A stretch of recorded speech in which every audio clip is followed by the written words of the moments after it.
Today we are starting module 2, Finance and Taxation, Accounting and Auditing, video second.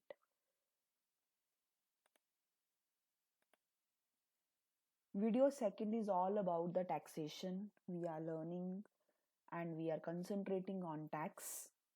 So let us start the taxation concept with brief history of income tax in India.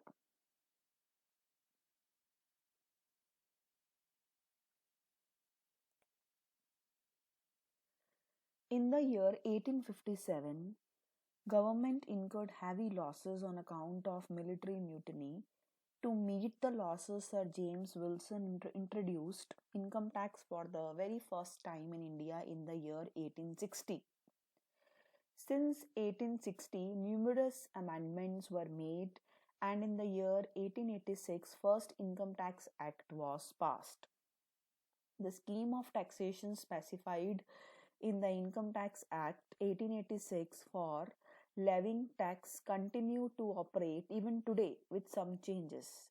This act was replaced by Income Tax Act 1918. In the year 1922, a new Income Tax Act was passed, and this act remained in force till 31st March 1961. Numerous amendments made the tax structure complicated actually. Therefore, the government referred the act to Law Commission in 1956. The commission submitted its report in September 1958, but in the meantime, the Government of India had appointed the Direct Tax Administration Inquiry Committee, which is called as DTAEC, to suggest measures for minimizing the tax evasion. The recommendations of these two commissions were examined by the Special Committee of Central Board of Revenue, and a bill was prepared and introduced in the Parliament in April 1961. The bill was passed by the Parliament in September 1961. This act came into force on 1st April 1962. It applies to the whole of India and Sikkim, including Jammu and Kashmir. Further, the present law of income tax is supported by 5 pillars, which are Income Tax Act 1961, Income Tax Rule 1962, Finance Act, Case Law, Circulars and Notifications. So let us see all these things in detail. The very first is Income Tax Act 1961. It specifies the various provisions for determining taxable income, tax liability, procedure for assessments, appeals, penalties, and prosecutions. It contains 298 sections and 15 schedules. Second is Income Tax Rules 1962. Central Board of Direct Tax, which is also called as CBDT, has the power to frame rules by the way of notifications in the official gazette. Third one is Finance Act.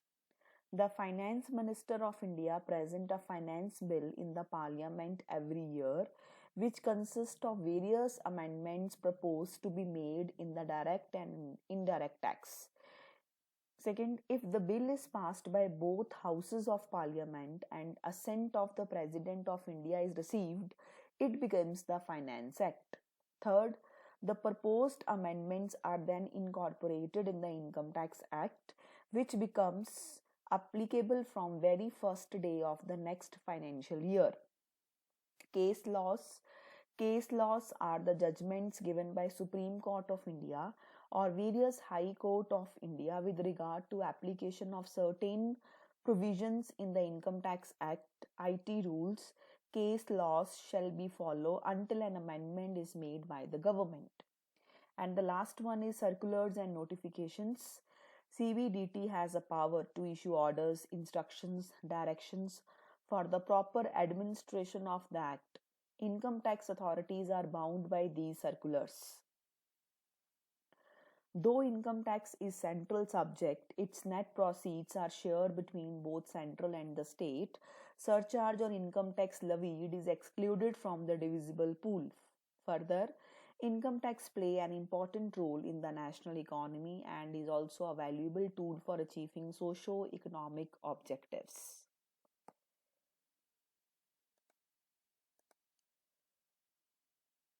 Next is canon of taxation.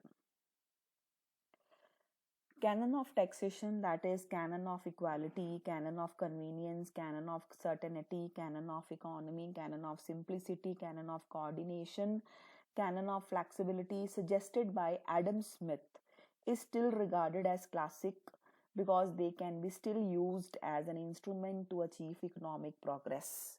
So let us see all these canons in detail. The very first canon is canon of equality. This canon says that principle of equity and justice means the amount of tax to be paid should be in proportion to the respective abilities of taxpayers. This clearly emphasizes on progressive taxation system.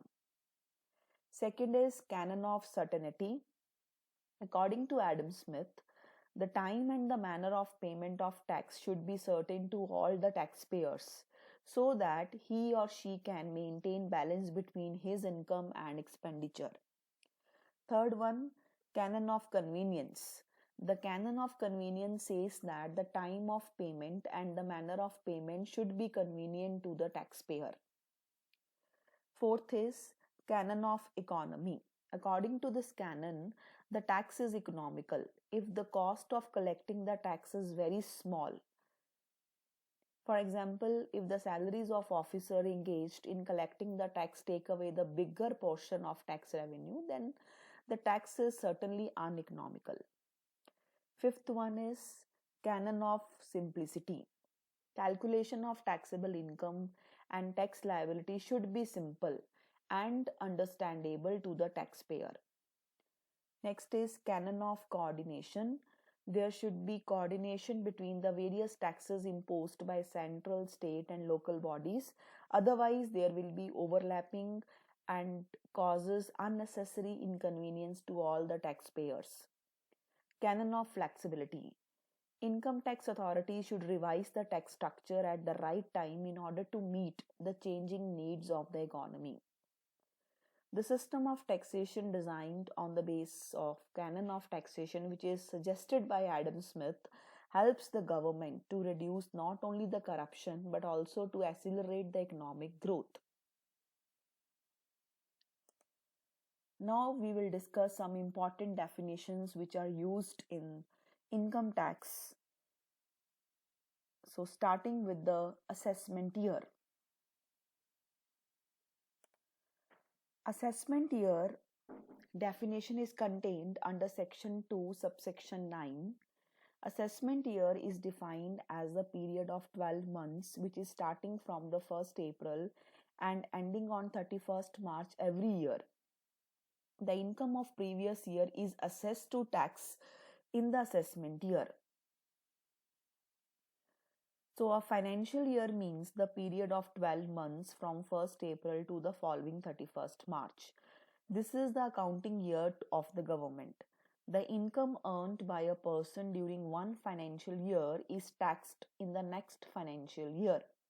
So the year in which income is earned is called as previous year, and the next year in which income tax is levied on income, that year is called as assessment year. For example, the total income of a person during the previous year, that is 2020-21, will be taxed in the next year, that is 2021-22. In this example, 2021-22 will be regarded as assessment year. Second is previous year. So previous year is the financial year immediately preceding the assessment year. In other words, the year in which income is earned is called as previous year. For example, the previous year for the assessment year 2021 to 22 will be 2020 to 21. Next, person. The definition of person is contained under section 2, subsection 31. Person includes an individual, a Hindu undivided family, a company, a firm, an association of person, a local authority, and an artificial juridical person. Now, what is an individual? Individual means any natural person, human being who can be male, female, minor, child. Second is HUF, which is called as Hindu undivided family. It means it is a Hindu family which consists all persons from the common ancestor, including their wives and unmarried daughters. A company is an artificial person which is created by law, whether Indian or foreign, public or private, otherwise deemed as company. A firm is a partnership firm which should be defined under Partnership Act. Association of persons, which is also called as AOP, means a group of the person who have come together for a joint venture for the purpose of earning income. It consists of two or more person, but a body of individuals means a group of individuals who jointly share an income, irrespective of whether their title and interest is divisible or not. So, body of individual will consist of two or more individuals. Under person, local authority also included. So it means the municipality, municipal corporations, district board. Artificial juridical persons also comes under the meaning of person. So it means a public corporation which is established under special act of legislature. Next is assessee. The definition of assessee is contained under section 2, subsection 7. So an assessee is a person who is liable to pay any tax and who is liable to pay any other sum of money under this act. That person is called as assessee. Next, under assessee, deemed assessee also included. So a person sometimes may be liable not only for his own income but also on the income of other person. For example, the guardian of minor, agent of non-resident. So the person who is responsible for the assessment of income of such persons are called as deemed assessee. Next is assessee in default. When a person is responsible for deducting tax at source under the act and he failed to do so, he is called as assessee in default. For example, if the employer failed to deduct tax at source from salary income of the employee and pay the same to government within the specified time limit, the employer shall be considered as deemed to be assessee in default. Now next come to the definition of income. Next is income. Income definition is contained under section 2, subsection 24. Income is a periodical monetary return which comes to a person during fixed period of time. So income include profits and gains of business, dividend, any allowances, any special perquisites, capital gain, insurance, property, or any other income from any other source. All comes under the meaning of income. Actually, there are 5 heads of income according to section 14 of Income Tax Act. These are income from salaries, income from house property, profits and gains from business or profession, capital gains, income from other sources. Income from salaries is the income which is taxable under the head salary. If there is an employer-employee relationship between payer and payee, if the relationship doesn't exist and cannot be proved, then the income will not be deemed to be an income under the head salary. Income from house property is the income which is taxed on a notional basis. Various deductions such as standard deduction in home loan interest are allowed under this income head. Any income that is earned from profession, trade, manufacture, commerce is taxed under income and profit and loss from business or profession. Any profits and gains under the transfer of the asset, in the financial year shall be chargeable under the heading of income under capital gain.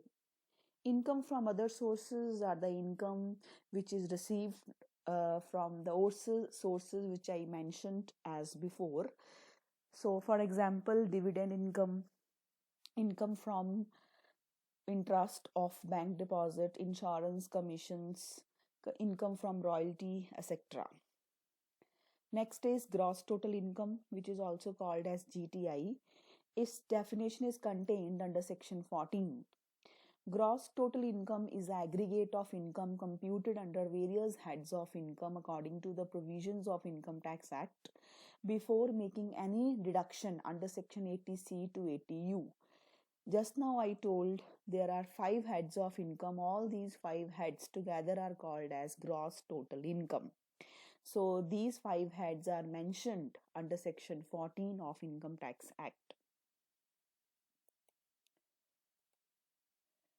Next, total income.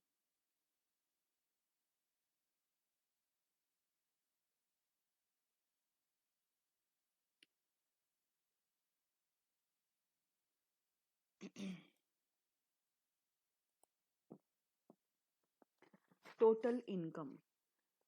Total income means the total income which is contained under section 5. So the calculation of the income should be done according to the provisions of the Income Tax Act.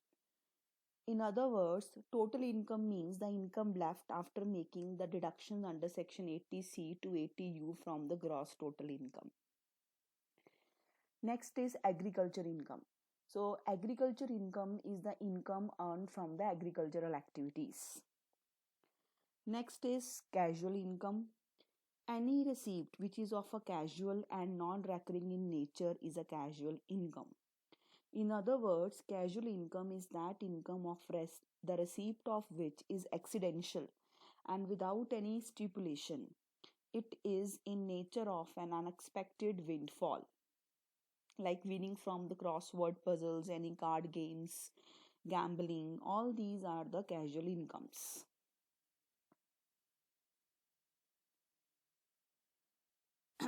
A gift from relative is not at all a income. Birthday and wedding gift are simplest examples. A gift from relative doesn't become income merely because it is repeated year after year.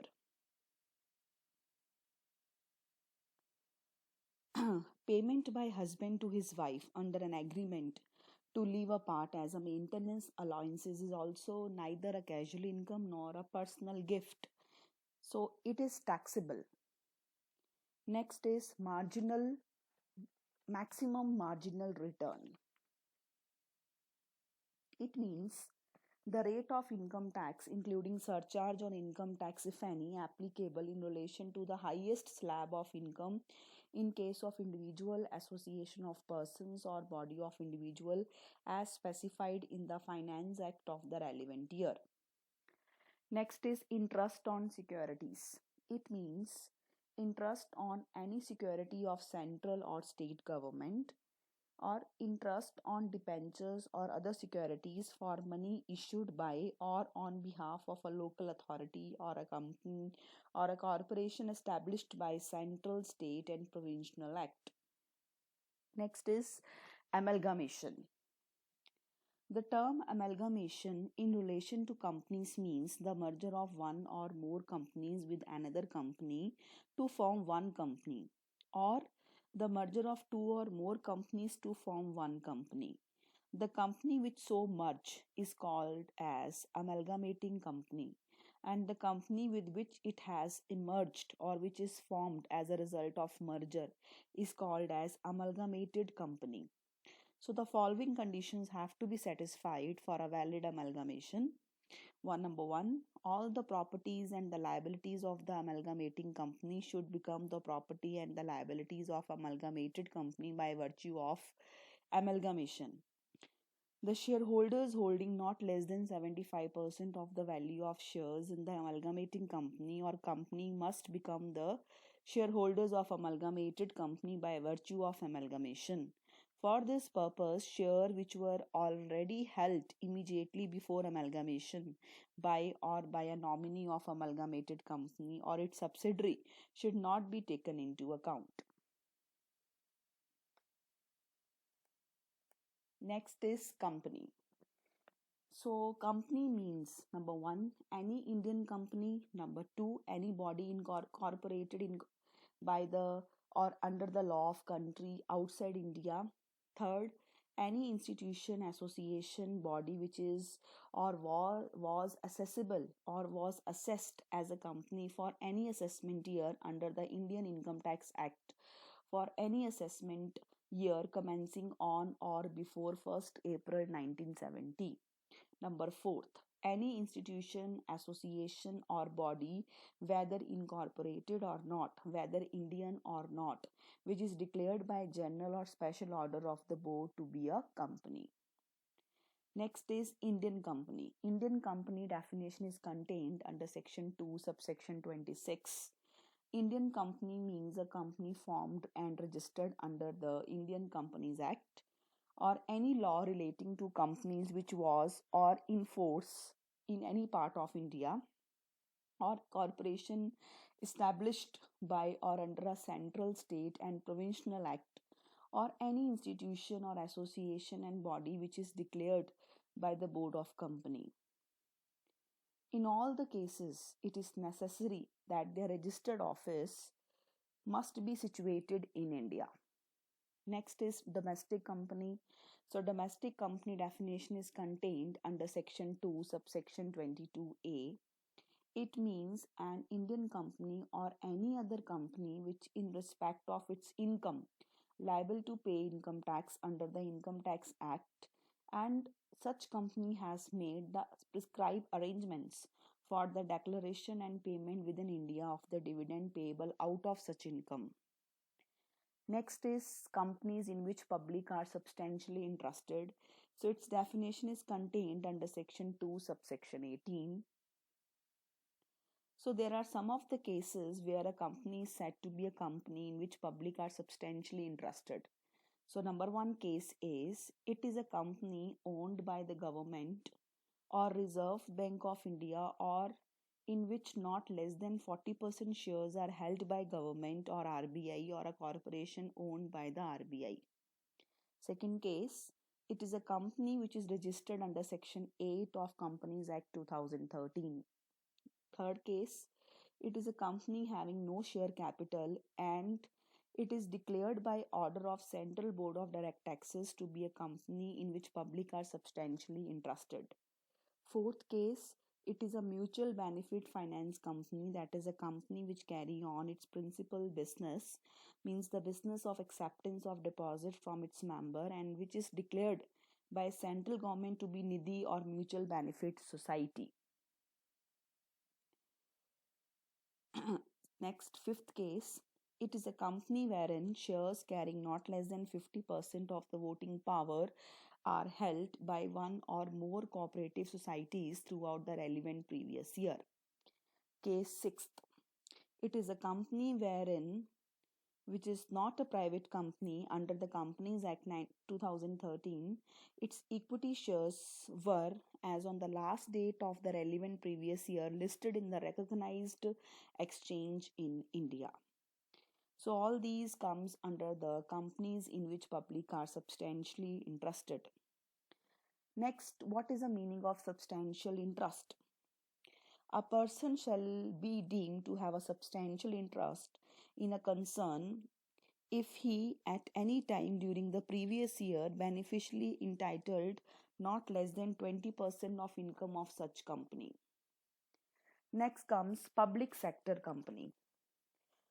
It means any corporation established by or under any central or state or government company as defined under section 2 subsection 71 of Companies Act 2013.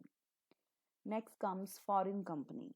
So a foreign company is a company which is neither an Indian company nor has made the prescribed arrangements for the declaration and the payment of dividend within the India. Next is books or books of accounts. These include ledgers, day books, cash book, account books, other books, whether kept in the written form or printout of data stored in floppy disk, tape, or any other form of electromagnetic data storage devices. All these comes under the meaning of books or book of account. Next is insurer. It means any an Indian insurance company which has been granted a certificate of registration under Section 3 of Insurance Act 1938.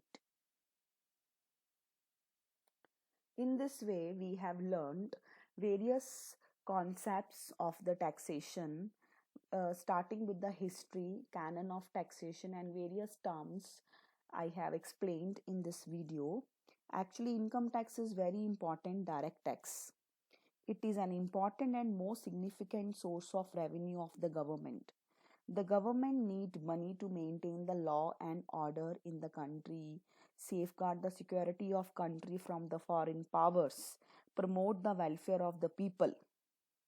Since our government is wedded to socialistic pattern of society, it is a foremost duty of the government to bring out such welfare development programs which will bridge the gap between rich and poor. So all this require mobilization of funds from various sources. So these sources may be direct and indirect. Income tax being a direct source is an important tool to achieve balanced socio-economic growth by providing concessions, incentives in income tax for various development purpose. So in brief, who is liable to pay the income tax? So every person whose taxable income for the previous financial year is more than minimum taxable limits, that person is liable to pay tax to the central government during the current financial year on his or her income of the previous year. So when the person is liable to the pay tax on his incomes, there are certain bases on which income tax is charged on the person income. So income tax is a annual tax. So government cannot charge tax on monthly or half yearly basis. So it is an annual tax on the income. And income of previous year is taxable in the next year. So these are the basic principles that we follow in our country. So taxation rates is also fixed by the Annual Finance Act. And the tax is charged on the total income of every person.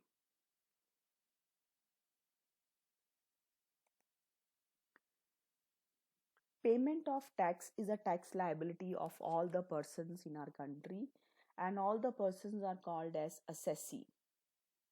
So tax liability is a total amount of tax payable by assessee to the tax paying authority. So tax can be reduced. There are three ways: tax evasion, tax avoidance, tax planning. Tax evasion is a process of reducing your tax liability by way of adopting dishonest means. So this can be done in the two ways: either suppressing your income or inflating your expenses.